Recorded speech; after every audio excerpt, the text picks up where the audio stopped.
सत्यनारायण की कथा की सारी तैयारियां हो गई छोटी बहू। माँ जी ने यह बात बड़ी बहू दीप्ति से ना पूछकर छोटी बहू रिया से पूछी तो दीप्ति के मन में एक टीस सी उठ गई।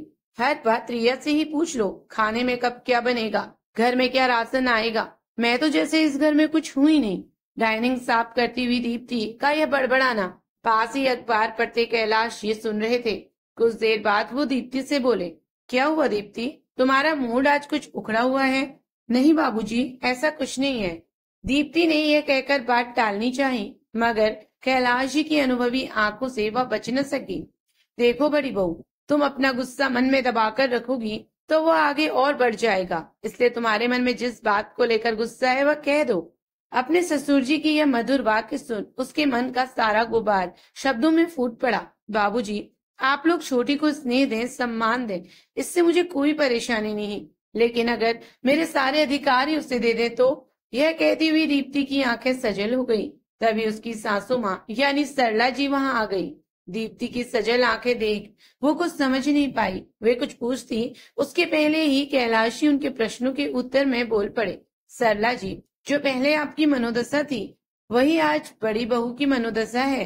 दीप्ति और सरला जी दोनों अचंभित सी कैलाश जी की ओर देखी तो वो आगे बोले, दीप्ति, तुझे आजकल छोटी बहू के आ जाने से जो महसूस हो रहा है ना, ऐसा ही तुम्हारी सास सरला को तब महसूस होता था जब तुम इस घर में नई नई बहू बनकर आई थी।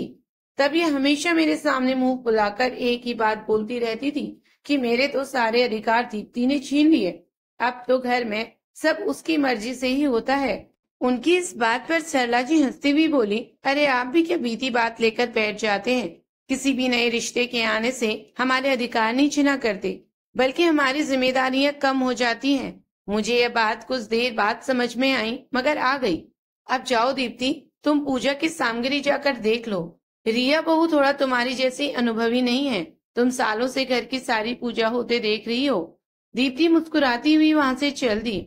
उसने ऐसी कई चीजें अपनी देवरानी रिया को याद दिलाई जो वह पूजा में रखना भूल गई थी। रिया भी बड़े प्रेम से वहां से उठकर पीछे की ओर बैठती हुई दीप्ति से बोली, दीदी, अब आप आगे आकर और भी चीजें ध्यान से देख लीजिए, कहीं मैं कुछ और भी तो रखना नहीं भूल गई।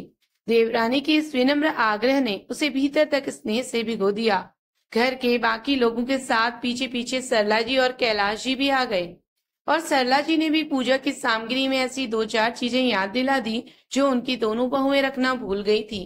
कुछ ही देर में पंडित जी कथा के लिए आ चुके थे।